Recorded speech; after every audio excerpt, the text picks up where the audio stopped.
Good evening and thanks for watching FSC TV. Alongside Andrew Pauling, I'm Kenzie Council. Tonight we cover registration and campus housing, the Sun and Fun Expo making its way back to Lakeland, and the anti-trans legislation making headlines. Only on the Weekly at 5, which starts right now. From Studio A on the campus of Florida Southern College, this is FSC TV. Florida Southern students who hold permanent residency in the Sunshine State had the opportunity to receive the COVID-19 vaccine on Friday. The federally run FEMA clinic administered roughly 400 doses of the Johnson & Johnson single-dose shot to college students and staff, as well as community members, according to FSC spokeswoman Kelly Semru.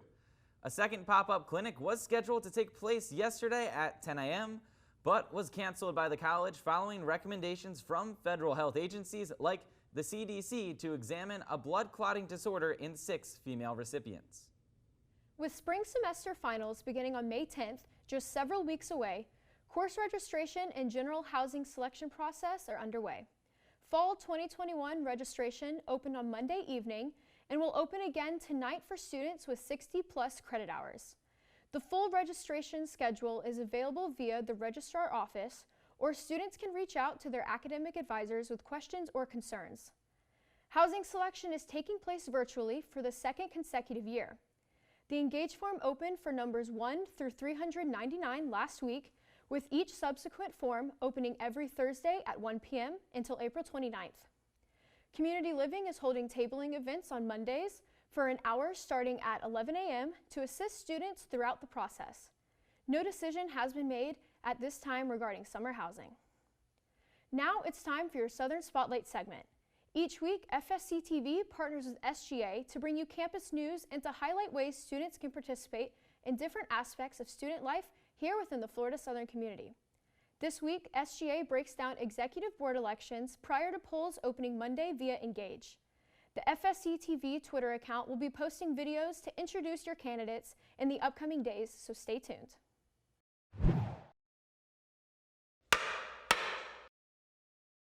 Hey Mox, welcome back to this week's episode of the Southern Spotlight. I'm your host, Blake Lowry, bringing you the news on all things SGA. The 2021-2022 SGA Executive Board candidates have been approved. Our candidates met earlier this week in preparation for the upcoming elections. Campaigning will begin on Friday, April 16th, and the ballots will be open from April 19th through the 21st. Good luck to all of our candidates. The Food Committee will also be meeting next week on the 21st.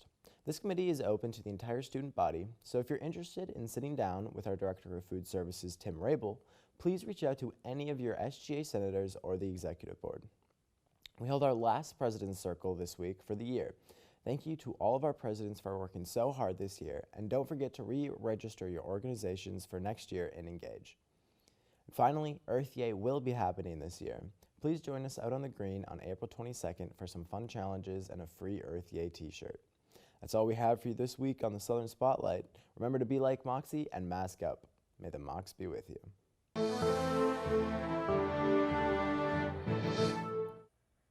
5 Moccasin teams competed last night, with baseball, women's lacrosse, and softball all coming away with victories.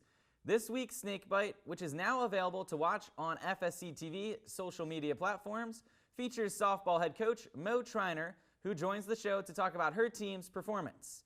The Snakebite will return to Tuesday publications next week. Check out what Coach Triner had to say, along with an in-depth look into all of the Moccasin teams, as George Connolly and I recap the past week for Florida Southern Athletics on this week's episode.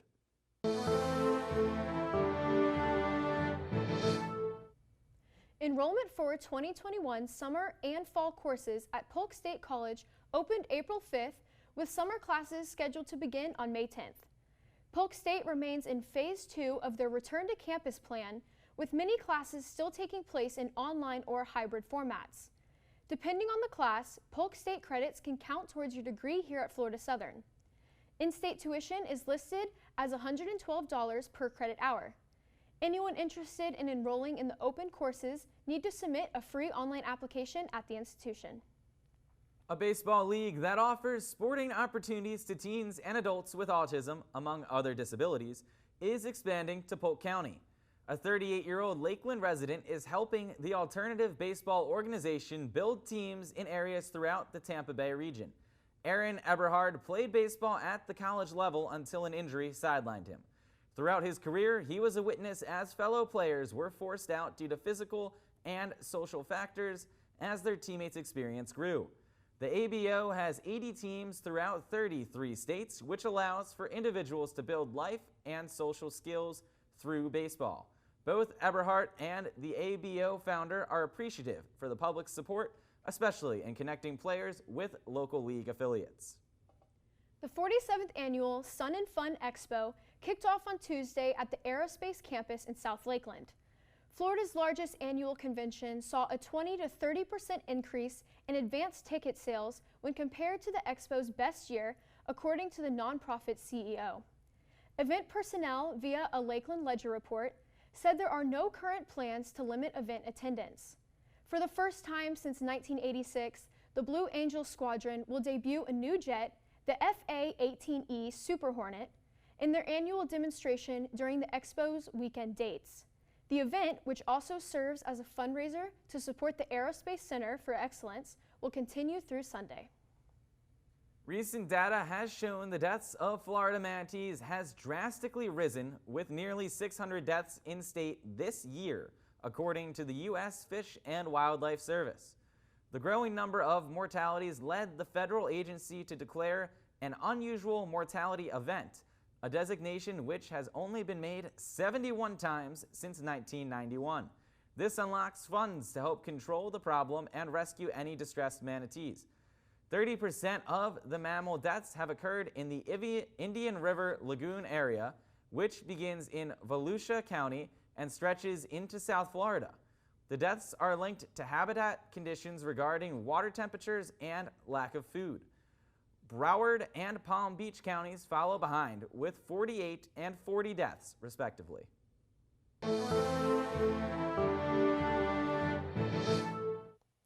States across the nation are pushing for anti-trans legislation with the intent to ban trans youth from receiving gender-affirming medical care, force trans students to play on the team of their biological gender, or both.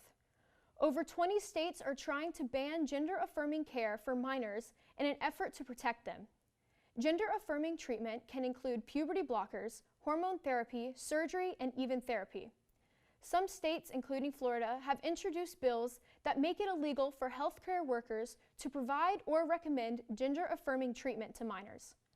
Other proposed measures would make it illegal for parents or guardians to allow minors to undergo any such treatment. Several health groups, including the American Academy of Pediatrics, have opposed these bills and claim it would interfere with healthcare workers' ability to provide evidence-based patient care. We also previously reported on the decision of the governors in South Dakota and Mississippi to approve legislation that bans trans athletes from playing on the gender team they identify with. However, there are now over 40 bills in over 30 states designed to require trans athletes to participate in activities based on their biological sex. Last Monday, the NCAA took a stance on the issue, stating their expectations for states to treat all student athletes with dignity and respect. They also insinuated they will not host future NCAA championships in states with such legislation. A new cryptocurrency joined the stock market this week. Coinbase made its debut yesterday on Wall Street. The San Francisco-based company allows users to buy and sell cryptocurrency like Bitcoin or Ether and receives 0.5% of every transaction. The stock prices for Coinbase went as low as $310 while peaking at $429 and closing at approximately $328 per share. Despite being valued at over $85 billion yesterday, the company and its profits are highly reliant upon the erratic nature of cryptocurrency. And that's all from us on FSC TV. Alongside Kenzie Council, I'm Andrew Pauling, and thanks for tuning in.